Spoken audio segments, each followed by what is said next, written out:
Captain John Galvin here with the El Diablo operation.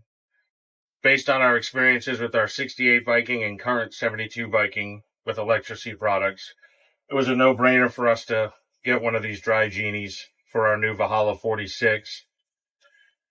Humidity and moisture on a boat is a constant battle, and the compact size of this unit allows us to combat that inside the cabin on the 46 while also being able to effectively store it when underway running.